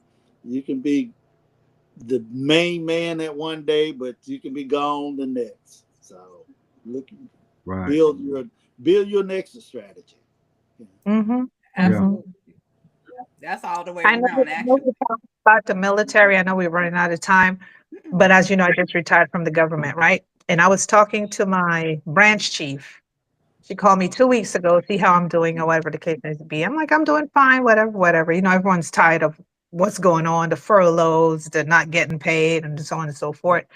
And she said, I'm just checking on you, and stuff like that. I said, well, it's been 6 months, waiting on my retirement. OPM is taking forever, the whole stuff. Hmm. And she said, well, aren't you glad you have another resource? Because I have businesses, right? And I said, yeah, if I had to rely on the government, be sitting here looking crazy because my stuff is all screwed up Right. and I've been since April. Yeah. And so Mm. she said, I try to tell the people at work now that government job ain't like it used to be. They need to find another source. Yeah. Facts. Right. Hmm. Right. Facts. And then you know what? Even when you mentioned that furlough, and somebody can correct me if I'm wrong, I think I heard somewhere along the way that even when they're furloughed, they're not supposed to be working for nobody else or something like that. Yeah. Yeah. So Mm, like they take this yeah. employing you as almost literally like owning you for real, for real. That's how they Mhm. Yeah. that's how they look at it. That Right. Yeah. yeah. Because for me with what I did prior to leaving, I had to go to the whole ethics training or review or debriefing or whatever your case may be. And based on what I did, I cannot go work for a company for 5 years doing what I did for them. Okay. Mm. Yeah. If you do, what happens? Who knows what's going to happen? Nobody wants to take that chance. Yeah. You because you're not working for them. So what happened? That's their rules. But I'm not going to sit back Yeah. and Yeah, follow no, I their don't think nobody gonna take a chance and try to find out. Like, rules. I bet there's people that take chances on Of that. course, there are people that take chances. Of course. yeah, I mean, that is true. Well, let me say this. I know Lana is not gonna take that chance because I know Lana. I know Lana. So, but for the ones who do, I mean, I guess like, cause are they keeping tabs on them? Like, how are they really supposed to know? Unless I guess depending on how they advertising. But interesting. Even when I was teaching, right? Every year I had to report my income, my teaching income to the government. Uh-huh. And also to make sure that the university that I'm teaching for does not get funded by the government, because that's a big no-no. Oh, yeah. Oh Mm-hmm. wow. Conflict of interest. Yes. Yeah. Mm-hmm. Oh wow. That goes real deep though. Yeah, yeah, Wow. I had no idea. Okay. yeah. All right. Okay. So moving along. So, in what ways has the military community supported you after retirement? And where do you see room for improvement? Now, I know I'm always hearing about the VA, but Oh I'm yes. going to digress. I'm going to Oh yeah. digress. The military community helped me when I got out because, and I tell everybody when you're in the military, document everything. Document when you go to sick call, and because when you get out and you start fighting for your benefits, trust Take me, it forever. will be a fight.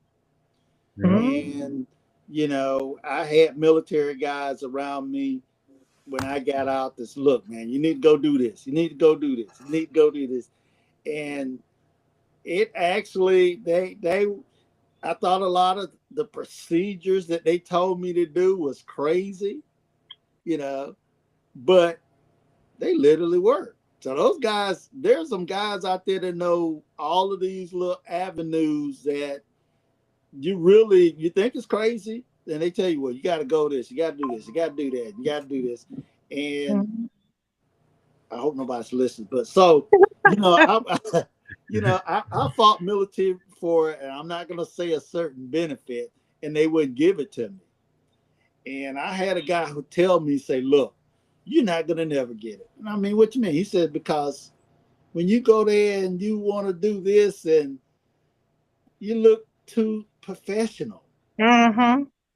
Mm-hmm. You go Mhm. there with nice clean, and you shave, you got on your suit, and you're a Yeah. professional. They Yeah. ain't gonna give Yeah. you nothing. Mm-hmm. Yeah. Said go there, and this, Lord, I shouldn't say this. They told us to look. Oh God, told us to go there. Don't come here. Don't do this. Don't do that. Look like you crazy. Would you believe I got that benefit when I went there and did like Yeah. Got to that? play the Same And thing it's game. like, do me you have about to play this game like that in the yeah, military? and You it's not like really you have. want to. It's literally game. Mm-hmm. I remember about 4 or 5 years ago, because I have back issues, degenerative disc disease and sciatic issues. And so from since 92 in the military, and I was going to a what you call it? They were sending me to be evaluated, right? Hmm. And that day I was fine. So, I would have been doing everything because I'm fine. I was feeling okay because back flares up off and on. Right. Right. In the exam room, and one of my coworkers, who's ex-military, Air Force, retired Air Force, he said, where you at? You're not at work. Where you at? I said, man, having VA thing evaluation. He said, you there now? I said, yeah. He said, for what? I said, my back. He said, okay, hold on now. Did they see you already? I said, no. He said, don't you dare bend down, touching your toes. But had he not called me because I was okay, feeling okay, I would have been doing it, not knowing, girl, you can't do that. You act like you Right. can't. Right. Right. Yeah. You know, And it's sad that you have to go to, I one of my disability things was blood pressure, so they give you a percentage. So when I filed for blood pressure, the VA told me, well, you don't have a blood pressure problem, but you've been giving me pills for it for 10 years. So now you tell me I don't have a problem? What you been giving me this stuff for, So that's why I say you really got to fight for a lot of the things and I tell all these young soldiers, document, because the burden of proof is going to be on you. Yep. you know what's interesting? Yeah, the VA's been there for me. Like, no, go ahead, Greg. Go ahead. no, I was saying I didn't reach out to later on in life. Like I said, when I got out, having kids, marriage, all that stuff. Um, I was consumed by the daily activities of a family. It wasn't until later on when the kids got grown, gone, and I'm dealing with my own personal issues, and that's when I had to reach out to the VA. And um, like they were saying earlier, I was putting in my initial disability claims and whatnot, and I saw guys from Vietnam still trying to get a claim passed. And I'm talking, yeah, yeah, and they had thick binders of material, like Henry was saying, documenting all the cases of going to sick call and to the hospital, and they still were being denied. To the point, to the point to where one of the ladies was like, can you go back and find old newspaper clippings? Old newspaper clippings. This is this is almost 2000 at that point. Who's going to have newspaper clippings from 1970 something? They're looking for any reason to deny it. Yeah, yeah. But they were just trying to discourage those guys because they were getting up out of here. So, but for me, they've helped me. Like I say, the classes I've been taking, mindfulness, all that stuff. It just helped me give me a different perspective on what the things that I need. So, it's been very helpful for me. Wow. Wow.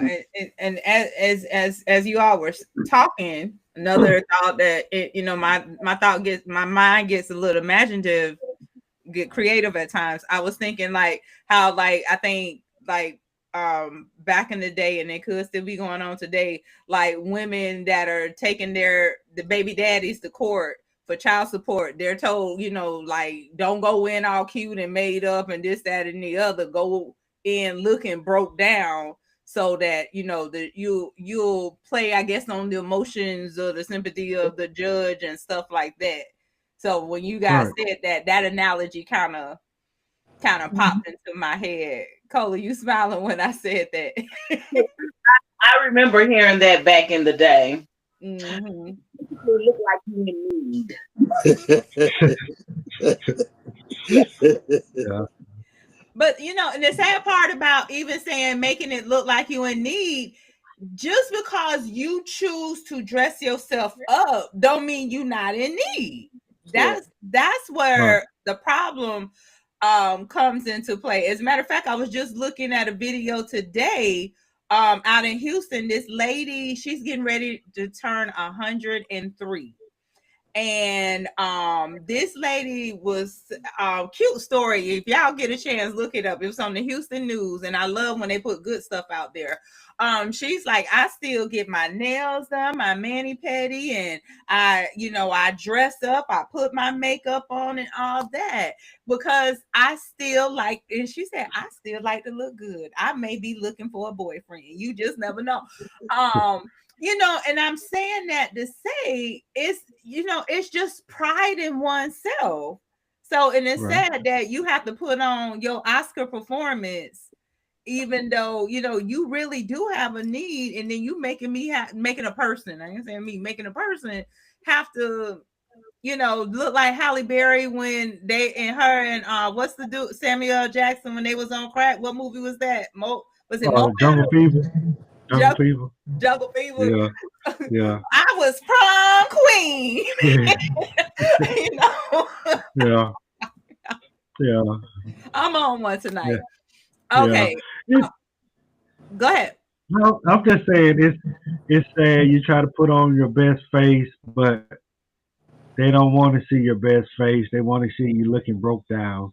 And I can tell you going on with me without having to look a certain way on the outside, because what I'm dealing with is on the inside anyway. So That's because they document how you look. They yeah, really do. I know. I understand that now. It's like, yeah. I was told by one of the veterans, and it was a key, and I'll share this with the rest of these guys they have to call QRC evaluations. Yeah. Gentleman told me, say, ask for a copy of it, and you'll be surprised what they write. And I got a copy of it, and you look too nice, you did icon, and they actually are evaluating you from all of those things, and you want to go in there right, but you're wrong when you go in there. A lot of the guys that in the veteran community that helped me, first time I went to what they call it a transition, where you begin out of the military, they send to school. We was going in there, and an old man came in there, and he was asking the government for a boat and a truck. Okay, and we all thought it was a joke. Government is not going to buy you a boat and a truck. Do you know they bought that man a boat and a truck? Yeah. What? Wait, what? Yeah, they have them. I've looked it up. It was funny the way they explained it to us. So the old man got there. He wanted to go fishing because he had mental problems. Oh, okay. He decided that he wanted to go fishing. So that helped him. He asked him to buy, a little boat, and they bought him a boat. So because he was fishing off the dock and he wanted to go in the lake, and this is a true story. And they bought him a boat. So he went back and told them, says, I can't get my boat to the river. I need a truck and a trailer. Do you know that? We thought it was the funniest thing, but some of these guys know how to play this game. I mean, I'm told I need to tell them I need a jacuzzi because of my back. Yeah. And the doctor wrote him, he got it. I'm going to tell you what that was, and that because whatever his mental diagnosis is, that was considered something that was therapeutic for him. Yeah. And almost like equivalent to counseling, equivalent to therapy. That is therapeutic. Just like you have these therapy emotional support animals. Yeah, just like you have the therapy dogs and support animals. That is therapeutic for him. And if he had a doctor, which I'm sure he did, or a psychiatrist who wrote it up for him that this is considered therapeutic, and he took exactly what that was. So probably, if you had doctor recommendation for jacuzzi or hot tub for your back, you could probably. Oh, I know I will get. Yeah. Or my bathroom remodeled. Something. Oh yeah. Well, oh yeah, I have a cousin who had her bathroom remodeled by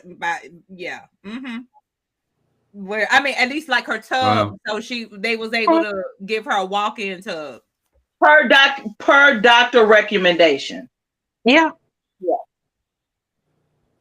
Man, do you know how many people can go would be trying to get a boat in a truck and a trailer if they He probably wouldn't get that today. I can tell you that. He probably Not with this well, DA, not with this administration. not with this administration. He ain't good, but it was an Uh-uh. old gentleman. We thought it was the funniest thing that we was in voc rehab. They called it.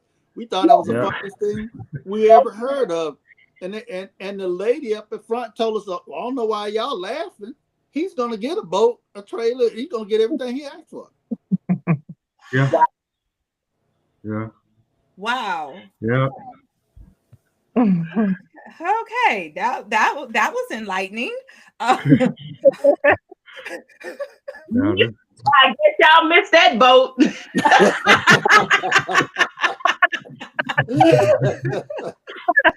Unintended. Okay, With this administration, that probably ain't happening these days. no, No, you can definitely take the not. probably out. You can take the probably out. Yeah, That it's ain't definitely happening. not happening. I'm almost assured that's not gonna happen. Yeah. Okay, so let me ask this question. What misconceptions do civilians often have about military life or veterans? Because I know we be thinking one thing, but we as people, civilians, can be so far off from the reality. So what are the misconceptions? I think one of the misconceptions that civilians have is that military soldiers, whatever, airmen, marine, whatever, all they do is just fight war or just be Yeah. working around. No, it's like a 9 to 5 on Yeah. a regular. It's just a regular 9 to 5 job. Mm. That's the main thing. They Yeah. think we're soldiering all day and just going to the barracks, go to sleep, get back up, and do soldiering all day. And like Dr. Lana said, it's a 9 to 5. Weekends is our weekends. We can Yep. go on trips. We Mhm. do all that stuff. Get annual Yeah. leave, just the same, 3-day Yeah. weekends, all that stuff. Yeah. Yeah. Any Yeah. club, whatever. Yeah. I clubbed every night in Germany. I was in the club every night in Germany. So, Greg, when you are in the field, you went to the storm. Is that 9 to 5 too? Oh no, that's different. You 24/7. 24/7. war. You 24/7. Yeah, you locked in. There ain't no walking away from that. Okay. Yeah. You in BDU. You in BDU from the time you get on the ground to the time you leave there. Yeah. Okay, so BDU or BDU is what? Battle. You dress uniform. Battle dress uniform. Like what Tammy got on. Yeah. Yeah, that's what she ain't been got. to war one.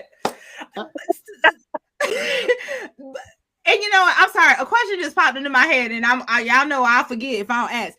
So, have you all personally experienced? I had somebody tell me like how you guys used to have to filter dirty water.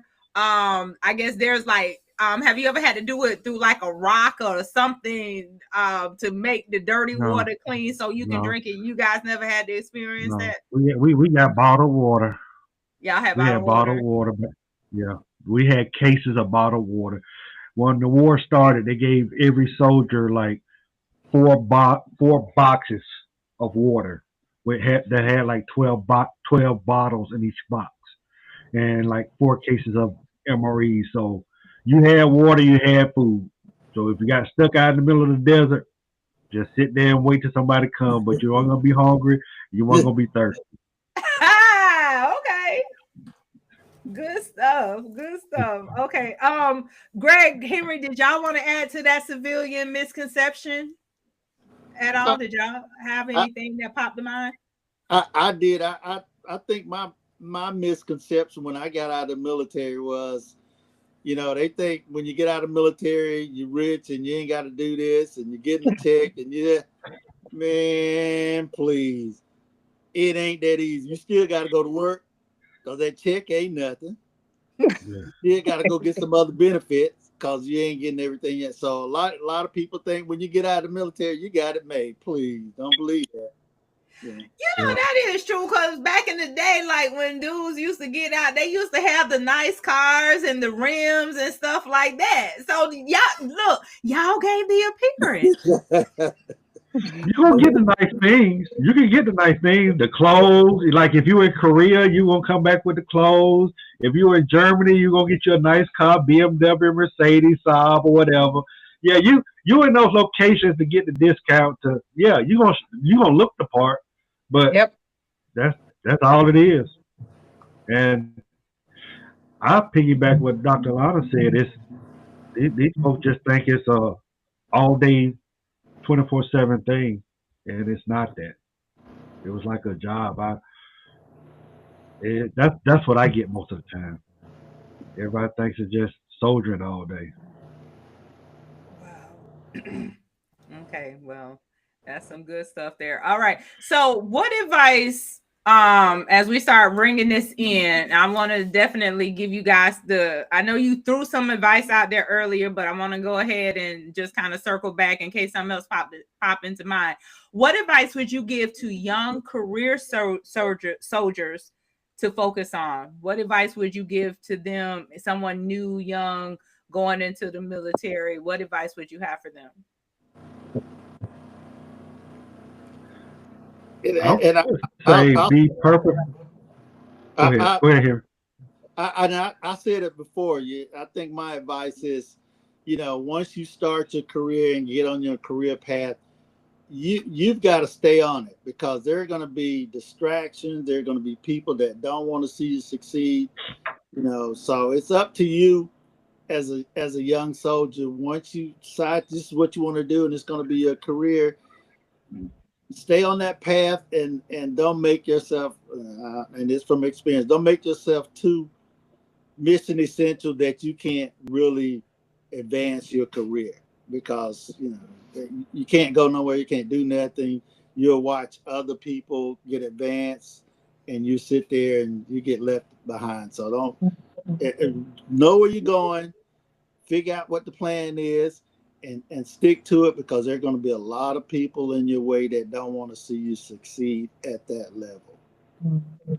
Yeah, that's some good advice. And also depending on the base that you're on, if it's not one of those bases where you're, constantly in the field, most military bases have a community college, some kind of college linked to that base and located on that base. Take that Yeah. opportunity in the evening time after your 9 to 5 to go to school, because that's what I did. That's how I was able to finish school so quickly, because I started college while in the military. Yeah. Yeah. Yeah. Um, yeah, I would say basically be purposeful about what you're doing. If you're using it for a stepping stone just to get in there to get the GI Bill or whatever, be about that. If you're going to be a career person, be about that. But know what you want to do. Don't just be in there just flying by your seat of your pants trying to figure out as you go along, because you'll be back and forth all day long doing that kind of stuff. Just need to have a plan, like Henry said, and just work your plan. Um, Too many turns will come that'll throw you off of that. You just got to be purposeful about it and stay on course. Wow, this is some good stuff. Oh, and I looked it up. Fort Hood has changed its name to Fort Cavazos. What? Yeah, Cavazos, whatever that is. yeah, it's a Hispanic name. Yeah, to honor General Richard Cavazos. If I'm saying the name right, Cavazos. Yeah, it's There are quite a few bases that they're changing the name of, back to Confederate generals or whatever, because Fort Gordon is now Fort Eisenhower. So a lot of these military bases, they went and changed a lot of the names. And some they of them could have they're just taking right back. Yes. yeah, they could have just left them alone. They could have Yeah. just left them alone. Yeah. Wait a minute. Is it the administration? This administration that's changing the names? No, Mhm. it wasn't this one. It wasn't this one. Oh, you talking about this one here? No, the No, other this happened administrations. before Yeah, this administration got there. because this administration ain't no telling what they call them. one, Everything, Trump two, base Trump everything one, before base Trump. Trump What two, Trump? base What Trump Trump? Which three. one? Listen, listen, don't even get Yeah. started. Y'all already know. Y'all already know. Listen, guys, I can't thank y'all enough. This is a really good talk. This is like it's a y'all enlightened me to a lot of stuff, and I'm thankful for each and every one of you being here. And I'm going to go ahead and start bringing this to a close. And I'm going to do it this way. If especially Henry, I know you doing, you have some work that you're doing, so if you want to share with the people, ways to contact you after this, when I, do my little round robin, please do so. And this go for all of you. I just, just depends on the space that you're in. So if you want people to follow up, give your contact information with your social media or something like that, so they can, connect with you. So I want to go ahead and go round robin and start with Cola. After our talk, any final words for the people pertaining to our talk tonight? Well, first, hero. Hold on, back up. Say that again, because for some reason, you got bleeped out. I said first, I just want to address the heroes that are on tonight, and thank you for your service. You guys have filled roles and shoes that I never even had an interest in, but somebody has to do it. So honestly, somebody has to do it, and so thank you guys for stepping up to the plate, filling in those roles that a lot of you, a lot of other, a lot of us have not done. So thank you for your service. Thank you for serving the country. Thank you for protecting the nation. Thank you guys. And as for me, I really had, this was a nice discussion. It was very, very good talk, very good talk.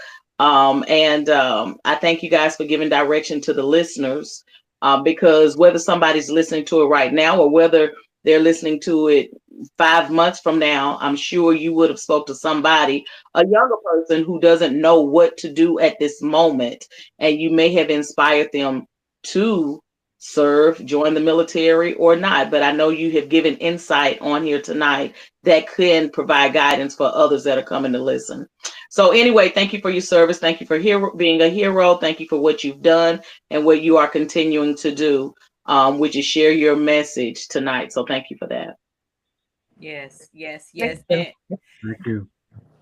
And I want to Miss Helen put in the chat and put advice to those in the military and put as much in your 401k, your TSP as possible. So definitely max out your benefits on that.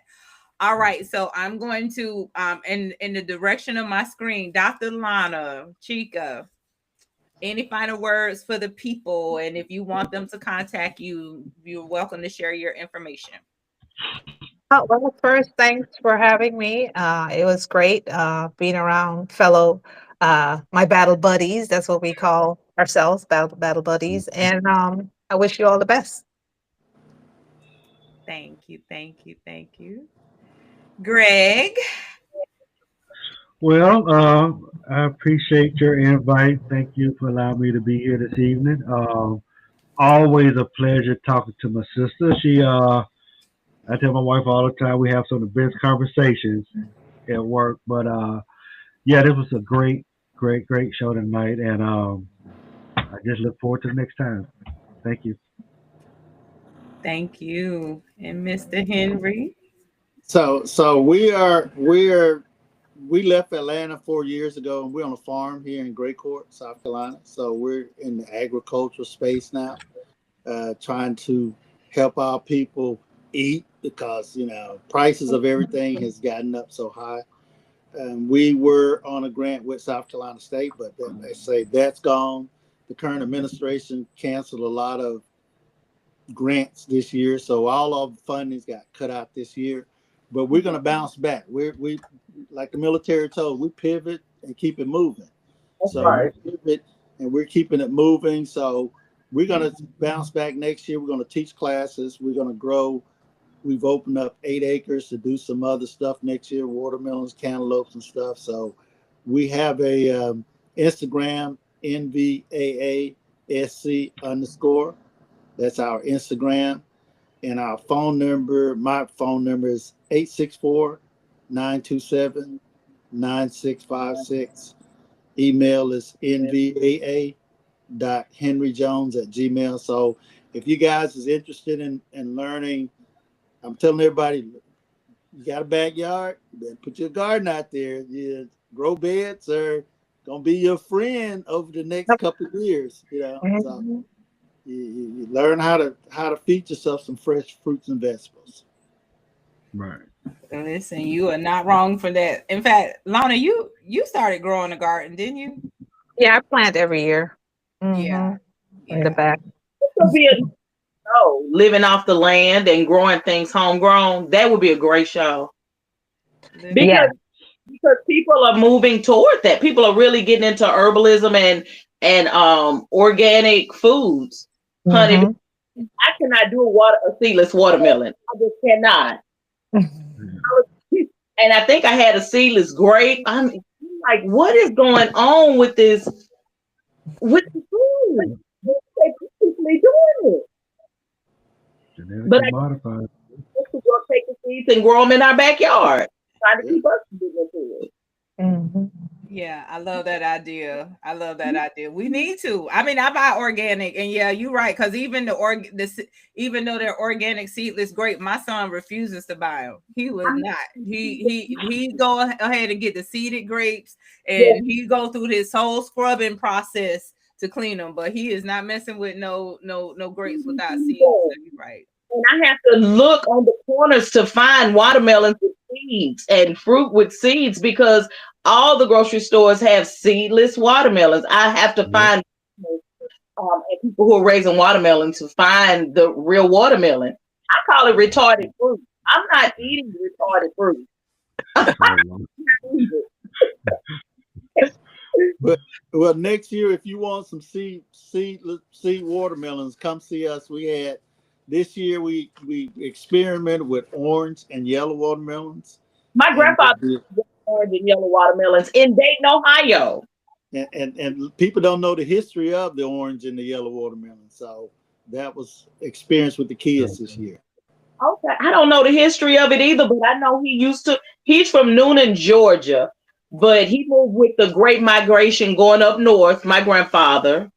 And he was able to get the watermelon in the ground of Dayton, Ohio, and grow watermelon. I just never would have thought watermelon could grow in a climate, in Ohio, but he made it happen. Every year he had a garden with orange watermelon. Wow. wow. Well, definitely, Henry, on your one of your trips to Atlanta, you're gonna have to bring some here so I can experience firsthand. But definitely when you hear, I mean, in fact, I think Greg is out of, the side of town that you was in. So maybe one day you hear all of us can get together and connect and do lunch or something. So, and of course I would invite Dr. Lana to be a part of Right. that as well. So it'd be nice for us all to meet up in person. So yeah, let's stay connected. Let's stay connected. So let me go ahead and bring this to a close. I just can't thank you all enough. Thank you guys again for being here. But just for those who don't know me, I am Tammi B. I am a coach, a spiritual mentor, and transformational speaker. I would love the opportunity to work with you one-on-one or be a part of your event as a panel guest, speaker, or MC. You can obtain more information about me at www.that'sawoman.com, which will also direct you to my coaching website. So, with much love and gratitude, I like to thank again my panel. I salute each and every one of you. Thank you again for your service. And thank you, my viewers, for always for supporting, being a part of this. Also thanking my girl Cola E the Great, thanking Shelly, who has gone for the evening but was here. And I also like to ask again, if you are not part of our community, I invite you to subscribe as we are here weekly at 7:30 p.m. Eastern. And also for the free 99, I ask support us, give us a thumbs up. Thank you for the comments that have been dropped. And also share this because there's somebody may that will benefit from this information, especially if somebody that's walking that line go to the military or not. So I want to I invite you to share this, and also to let you know next week will be our weekly men's talk. That's our men's only panel. It's real talk, real men. So join us so we can hear what the men have to say and what's on their mind, because they get real and raw too. So I'm so grateful that they invest their time with me. So I'm going to in honor of November being gratitude month, I'm going to leave you all with this quote. Gratitude can transform common days into Thanksgiving days, turn routine jobs into joy, and change ordinary opportunities into blessings. My words, life is a matter of perspective. When you look at it from the perspective that everything works out for you, that's a moment that can propel you from thinking that things are happening to you, and know that things are happening for you, and that will allow you to operate from the spirit of gratitude. Remember, Romans 8:28, all things work together for your good. And I will add the good, the bad, and ugly. So walk in that with your head held high in the frequency of gratitude, and know that what may seem small now will have big rewards in the future. As always, stay amazing. Peace, love, and blessings. Good night. Good night, Good everyone. night.